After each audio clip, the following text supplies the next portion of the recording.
Glory be to God. Inside this recording today, we dey learn about Job, one of the Old Testament leader dem, where the book dem title am as a name, Job. In get 42 chapter dem, from chapter 1 to chapter 42. Inside this man here in story, dem tell we say Satan and God bin get time for discourse. And pan dem discussion, everybody bin dey bluff say im pass im company. Satan say im able make Job not believe Papa God. God say, Job na me pikin, im go ever continue for believe me. Glory be to God. Pan this argument wey bin dey between Satan and God, according to how dem write am pan the Old Testament book of the Bible, Satan begin for ask God say, allow me la go na in life, la torment am, let you see if you know dey comot behind you. That na Satan ask God for let God allow am for go inside Job in life and torment Job. And God look Job now, if Job go continue still for be somebody wey dey under God in control.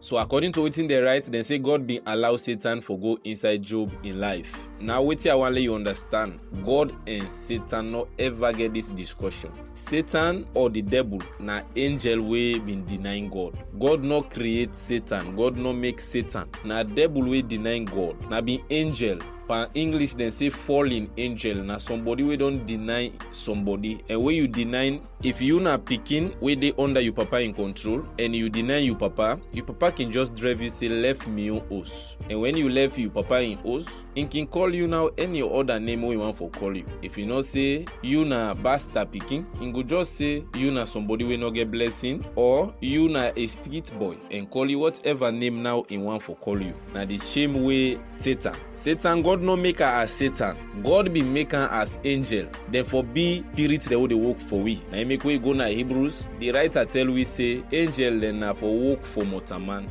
then na ministering angel to men, then na for work for we. So Satan na part of the angel the way God be make for work for man, but in denying, so him become somebody wey come out of God in control. By English dem call am fallen angel. And when he come up and God in control, he begin try for fight God in people dem. From that time day, during the time where God starts the salvation plan for man inside Genesis, on to this point, from that 10 day to now, God no ever discuss with Satan again. God no ever get time for talk with them angel day we don't deny again. Job in record, the record where them put on the book of Job for say God in and Satan discuss, and for say God give Satan allowance. God allow Satan for go na Job in life and destroy in property, kill him pikin them, and even give him sickness. No. Why make I say no? Who say would they know say God in another day? Because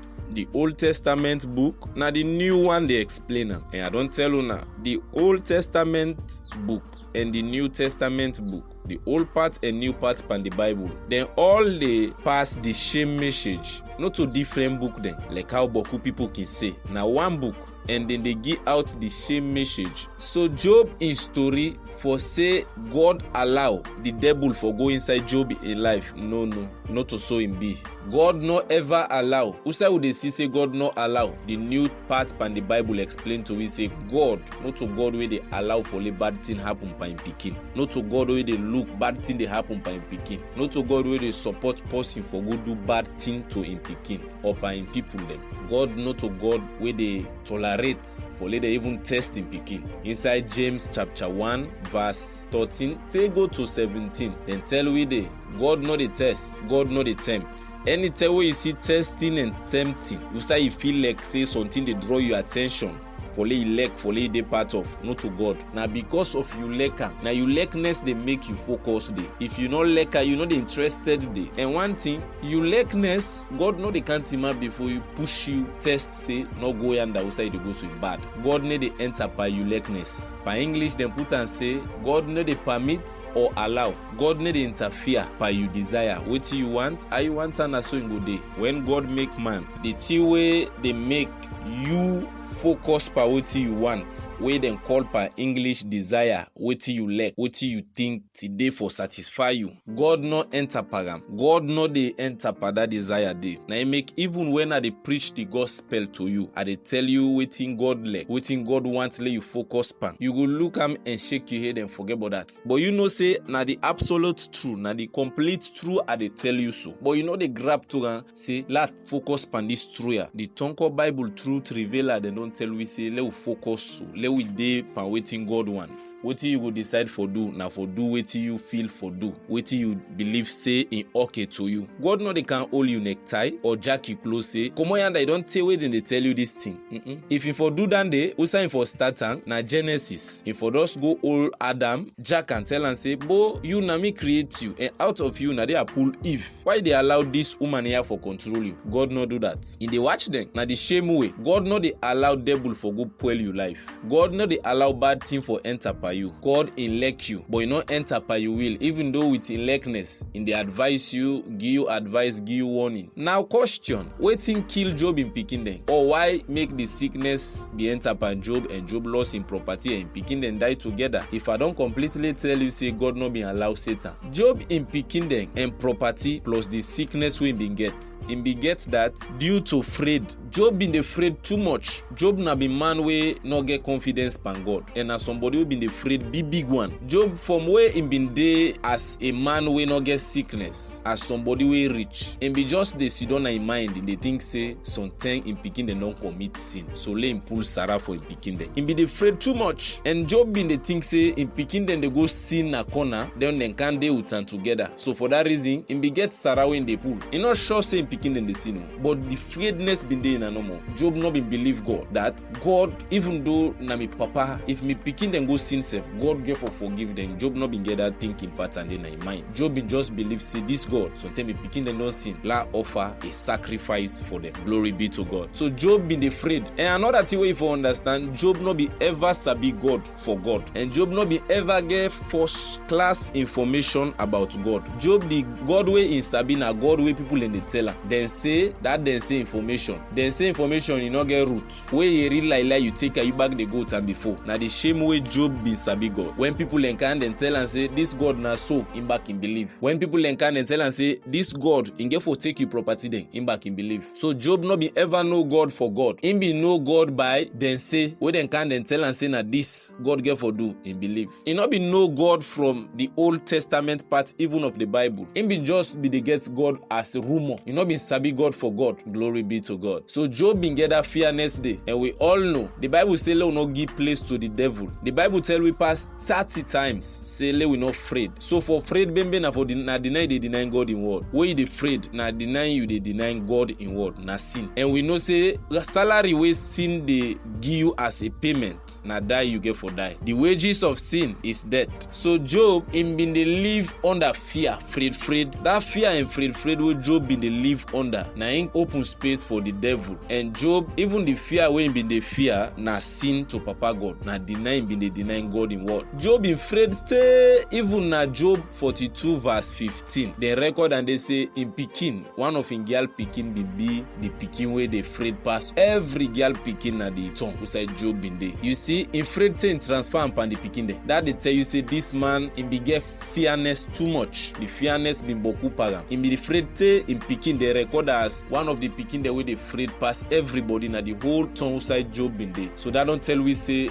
they not been believe God, because fearness we person dey afraid na unbelief, na deny God in word, because God in word tell we say lay we not afraid. But the English the Bible say fear not. God not tell we say pray that I go take afraid from you. Na instruction in give we, na command in give we say lay we not afraid, fear not. Na command like you call it pikin say come. You not require pass the pikin pray before you come. You don't call and say come. If you come now to you, na the same way God give you the instruction say lay we not afraid. So Job in afraid self na sin. When you read na Job 42 verse 5, the Bible tell we Job in confess with him mouth from chapter 1 to chapter 42 verse 5 na they in confess in tell we uda na in say I don't know you Papa God from rumor. Read na Job 42 verse 5. I don't know you from Kungusadeng where they can't talk, but from now what they talk to you so Papa after we don't lost in property, don't lost everything, in don't day inside in sickness. Now that tending him begin talk this, where him begin get solution, where him begin get now well body. Now the time he writes this part pan the Bible say, I don't know you, Papa God, from Congo Sadeng, who they can tell me all waiting they want for talk. But I beg, Papa, today I don't sabi uda na you. You na God, we no get other side. Job in confess na 42 verse 5. He say, I don't hear about you through Congo Sa people, but now I don't know you, uda na you, and for you as God. Now the thing this way Job not been do na chapter 1, take na chapter 40 to 42. He not be no God for God. He be just they know him from Congo Sadeng, from people who no sabi God. In party in the can they tell and say na this, na that. And now from Job we even pull that word where people can talk say, Biao, God don't give you, God don't take. We read it, go see and Job in book. He say the Lord has given and the Lord has taken. He don't give you, he don't take. Na in give you, na in take. Now for Bia, not so God they take. God they give, but he not they take. God na a giver, na a giving God. When you go up and beg, you know more now you meet somebody in Peking don't die. Sometimes the Peking na misbehave or na bad thing go put hand pan. Either go don't thief or don't go do bad other side. And we know say all lentin and then a sin. And the salary we sin they give you, na die you get for die. If you they do bad, the only Peking way bad they pay you as a reward. Na die you get for die. So when you see you go meet person die, either na accident or either he don't do bad thing we kill him, or either he willingly give up the ghost. When people can gather, na God. Left hand na God give you na intake. Not to in give you and take. God na in give you, but not to intake and God they give, not they take. Inside John 3:16, he say for God let Motaman and the world. In give in Peking. He not tell you say we in give in Peking in the return in get for take una. God not give for take. Now they the judgment day for this world. The judgment, now you will believe pan Jesus, you they get life go day so take go. You will not believe pan Jesus, you they face damnation. Now the judgment scripture this pan the whole Bible. So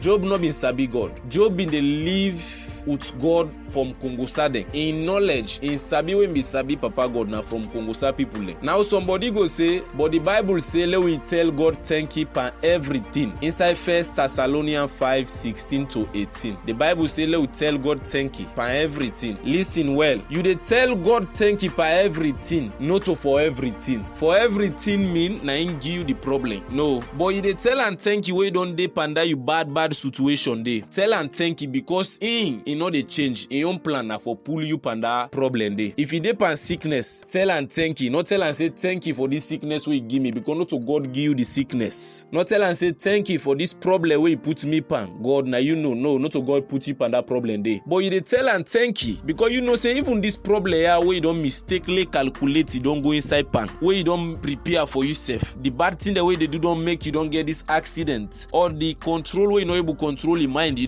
don't pound that they run like say you two accident don't come out. When you get accident now, you begin they talk on understanding statements then. Now you now go they say now God mark am. Now you now go they say now God make me foot broke because people in the run past me then your foot not broke. You know how them people in the way they run past you can focus within the run. You they run with speed so until you not focus. And the important part pan this thing, if way they run you focus, that machine the people that will make the machine then tell we say the machine they well anytime you go they ride down the brake cut, you go dey ride down the tire boss. So you now they expect for you get that sense they say why they ride this thing. I get for no say the brake they cut anytime, the tire the boss anything, or iron they broke anything. So you get for be careful how you the ride them. But you ride and like say you know they think the way accident happen, you to raise the blame pan God. Lord we be now so God don't mark. No, God in ano de. God no say lay lie and say anything na him because na lie una can lie. Then give you business you not doing well, problem happen na you earn during the time of the business. He say na so God man. Now God give me the money, na he don't take am back na me earn. No, you get accident, somebody die na you earn. He say na God mark not to God. God they give. If you take good care of what he give, you go continue for enjoy am till you give up the ghost. But God not they take. God na a giving God. Na so James tell we. Anybody we lack lay ask. James chapter 5 verse 1 or James 1 verse 5. Anybody we not get lay ask the giving God. We not defend fault. We not forgive in the forget. Glory be to God. So God not they take. The information we una can go for go courage. Una let we left that you meet bad thing don't happen to somebody for courage and tell her sorry. Next thing calculate fine. Now for beer next thing una walk by the correct way una for walk. Una do things the right way. Next thing. But no go lie pan Papa God for say God na him maka. Una beer no more anything na God. God say let we tell and thank you. No, you dey tell God thank you inside the situation, because God in plan na for pull you inside that bad situation dey. God like you so much, even the time wey you don go inside trouble in your own work na for pull you up and the trouble, not to input you there. Na because you calculate wrong. The one wey dey na treat wey dey thief, e dey see pastor dey go na pandemba road go tell them say tell God thank you for anything. He know why make him put una na prison, not to God put them na prison. Na because dem desire for do bad thing the way they make, the law hold them. Glory be to God. So God in hand not been there for kill Job in picking them, for make Job sick, and God not been allow the devil for enter pan Job in life. In hand not been there pan Job in property then way loss, and picking the way die, plus the sickness we been there pan in body. God in hand been clean. Later Job give a testimony of this God we don't know now from false information. All the information what Job been they get na through Kongosa business, and Kongosa when come in the fair way for no waste time. Boku people the way they see what they go tell you Osh Pamberi, where they say na God mark, and they don't want it. They just want let them put you focus on something who go make you no member but their own part, so that they go commode the suffer. Many times even somebody go do you bad and tell you say me brother na for be on the work of God. Na so God be don't say na this na mean for do you. Na lie. God not they allow person for do bad to another person. God not they support you pan that. God not they help person for do bad. When you do bad na because you desire for do am. Glory be to God. So Job, God in hand not been there pan Job the problem the way he go through. God in hand been clean. Glory be to God. Oimatimo, masala oimatimo,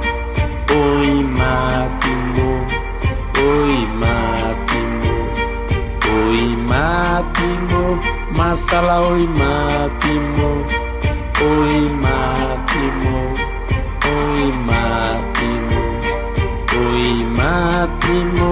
masala oimatimo, masala oimatimo,